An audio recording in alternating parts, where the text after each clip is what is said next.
What is up, guys? Welcome back to the channel. Today I am bringing you 10 versatile and easy to like fall fragrances. To me, these I can pretty much wear all day, whether it's morning, midday, or at night. When it comes to the fall, these work perfectly. You know, there's some fragrances that only really cater towards the nighttime or towards during the day, but with these 10 you can wear those throughout the whole day. So to start off with, we're gonna start off with an easy one, and it is going to be Eros Parfum by Versace. Now, I don't think this needs any introduction. This is probably the most versatile fragrance that I own at the moment because it's very lively, it's fresh, it's aromatic, and it's also warm and cozy once it starts drying down. And you have your green apple instead of the red apple that is in the eau de parfum. There's some tonka bean, some amber, and some vanilla patchouli in the base, with some other ambery nuances in there, some other accords like your LME and so on. So you definitely get that warm feel, that cozy feel once it starts drying down. So this fragrance takes you in a ride. It really does. It's overall a green fragrance. It's green, it's spicy, minty. You can't go wrong. You can just douse yourself in this and you won't offend anyone. It is a parfum concentration, so it'll sit a little closer to your skin. Not necessarily, it'll last, but it won't project off of your skin. It won't be too loud and in people's faces. So it's very, well put together as a parfum. I absolutely love this. I said it before, I love parfum concentrations because I don't like to be very, prominent when it comes to my fragrances. I like to be noticed, but nothing to the point where it's super loud and offend people. So with this, it's aromatic. You get your geranium, your lavender, and some sage, and the pepper off the top. So definitely a very spicy, aromatic, warm, fresh green fragrance. The mintiness in here is what makes this fragrance what it is. It's such a character. It's bold, it's masculine, it's playful. It can work year round, but I really enjoy wearing this during the fall. So Versace Eros Parfum, guys, it's a staple. Jazz Club by Maison Margiela. It's not focusing, there it is.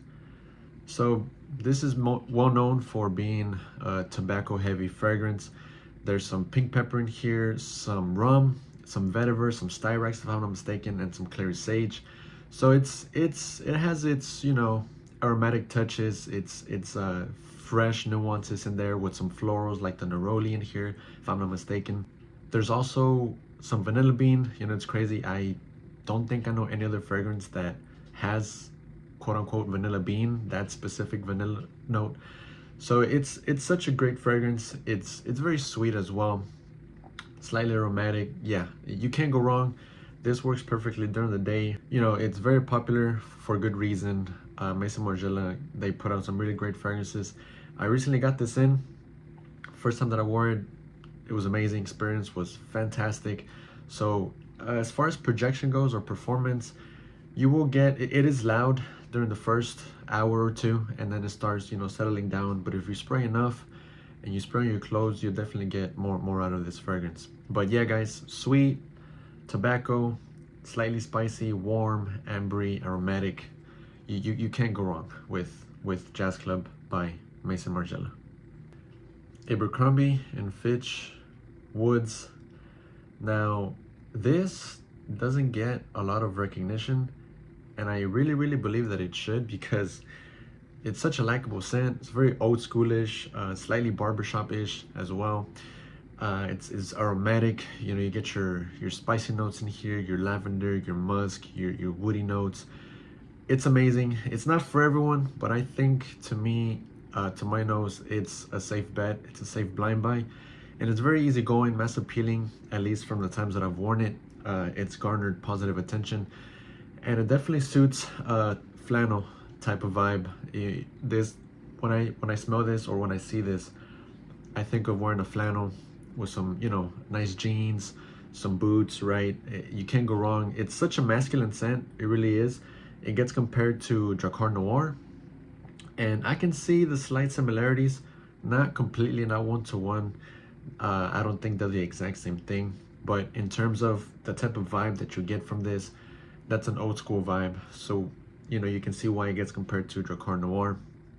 But I think this is a lot better to me. It's a bit powdery as well in the dry down. It's fresh, it's woody, it's warm and spicy. It's a cozy fragrance. It almost has a cozy feel to it once it starts settling in through the mid and through the base. So yeah, very versatile around this time of year, especially for the fall. And I know that Abercrombie & Fitch finally got these in not that long ago, maybe like last year or two. So they got these back in stock. I got this online for $70 odd. A bit steep for 50 ml, but hey, this is very nostalgic to me. I ran through a whole bottle back when I was in college, and yeah, it brings me happy thoughts, happy vibes, because definitely a nostalgic fragrance for me. All right, guys, Sauvage Parfum, to me, the best in the line when it comes to, well, the first three Sauvages. I think this is the best one, and for good reason, because you get your mandarin orange off the top, you got sandalwood in here, some alabanum, tonka bean, and vanilla, right? Some bergamot as well. So it's not your metallic citrusy bomb like the Eau de Toilette. The Eau de Parfum leans a little more towards the warmer side, but this really embodies a warm and ambery, cozy fragrance. Very alluring, very seductive, and it can work perfectly during the day or at night. And it's just such a versatile scent. I mean, that's what Sauvage is known for, the whole line, except the elixir. It's known for being such a versatile, mass appealing, people pleaser, and you literally cannot go wrong with Sauvage EDT through the Parfum. You won't offend anyone. It's such a likable scent. And a lot of people wear this, which can be the downside to things. A lot of people, or some people, don't really like to wear Sauvage because it's played out, or many people wear this, so I get that. But it's still a great fragrance. It's, for what it is, for what it's worth, definitely worth your money. Don't pay retail for this because it's quite expensive when it comes to retail, but I got this off of a discounter, Fragrance Buy, for a good price. So Sauvage Eau de Parfum, definitely in my rotation. Acqua di Parma Quercia, aromatic, spicy, green, masculine scent. That's what this is. It's very captivating. It's has this freshness to it. The pink pepper and the cardamom giving this a very, very attractive feel to the fragrance. Very alluring, captivating. The petitgrain grain and the patchouli and the oak moss giving it a nice green overall feel to the fragrance. And what I really like about this is the aromatic note in here, which is geranium. And I'm not the biggest fan of geranium when it's too prominent in a fragrance, and that's all I'm really getting. It's a bit of it puts me off, right? But the petitgrain grain embodied with the geranium and the patchouli, right? It's just so good. It's so alluring. So you get fresh, aromatic spiciness off the top, and then once it starts settling in, that patchouli comes in with the tonka bean and the oak moss. It just makes it very, very a cozy, almost sweet, like creamy feel to the fragrance, almost in the realm of like a Bleu de Chanel, but not exactly. This is not a Bleu de Chanel one-to-one, it's not, but in the same vibe, in the same realm, same dimension when it comes to aromatic, fresh, spicy fragrances. This is what this is. And not one of the Acqua di Parmas that gets talked about as much, but it deserves some love, deserves some recognition, because yeah, I think this really, really embodies a masculine, fresh, spicy, aromatic fragrance. Very elegant, very classy as well. It's a must, guys. It's a must for fall. People pleaser, compliment getter for sure. You can't go wrong. This is the second niche in this video. I have one more niche in here, but this one that I'm about to mention is Intense Cedrat Boisé. And guys, you already know the deal when it comes to Mancera fragrances, and especially Cedrat Boisé. It's very popular, very well known in the fragrance community, and even people that are not into fragrances, I'm sure they have heard of Mancera Cedrat Boisé. But I strongly believe that the Intense version is the way to go. It's a lot more richer. It's more it's a little deeper with the oud in here, slightly aromatic, some leather as well, with the patchouli and the ambergris in the base. So you definitely get some animalic touches, but not anything that's going to be off-putting. You definitely get that blast of citruses, the black currant and the spices. It really just hits you in your face. But it's not necessarily a super loud fragrance. It's just in the beginning, those first few sprays, you're really going to get those top notes. And then once it starts drying down, it just becomes a really, really rich and woody, animalic, almost fruity and powdery type of scent. Compliment getter, it's a beast, right? It's not too loud, it doesn't project too much, at least off of my skin from what I've experienced. But yeah, happy to have this in my collection. And I actually just wore this a few days ago and I enjoyed it. You know, from beginning to end, it's a masterpiece. It really is. Guys, the third niche fragrance in this list is going to be Amyris Extrait de Parfum. And ooh, I think a lot of people sleep on this. This is vanilla balm, iris, woody, aromatic, warm, spicy. Once it hits the dry down, it becomes very balsamic and almost sweet with a cinnamon-like type of feel. It's a bit powdery because of the tonka bean, the amyris, and the saffron, giving it this nice powdery, spicy, warm and inviting, cozy, elegant feel to this fragrance. Oh, it's stunning. It's very lively. Definitely puts me in a good mood because this is just very, very well blended. You get fresh, you get sweet, powdery, a little bit of everything, right? Warm, and it's just, to me, it's a staple when it comes to fall. It projects loud, considering it is an extrait de parfum. So, you know, don't go too crazy with the sprays, but with a few sprays, you know, it goes a long way. So less is more when it comes to this fragrance. I got this off of OfferUp for a good price, only for $100. Pretty much a full bottle, as you can see. But yeah, Amyris Extrait de Parfum, definitely one of the MFKs that doesn't get talked about as much. I know a lot of you guys have commented in my videos where this is one of your favorite fragrances, if not your favorite fragrance. So happy to see that a lot of you enjoy it as much as I do. MFK, Amyris Extrait de Parfum, definitely one to check out. Guys, this next fragrance definitely grew on me over time. The first time that I wore it, I thought it was too feminine, but after coming back around and wearing it a few more times, it became a really, really attractive scent. Prada Amber Pour Homme. So off the top, yes, it can be a bit feminine, spicy with the cardamom, and I believe there's some mandarin orange and neroli. You get some musk, you get some orange blossom, and you get some vetiver.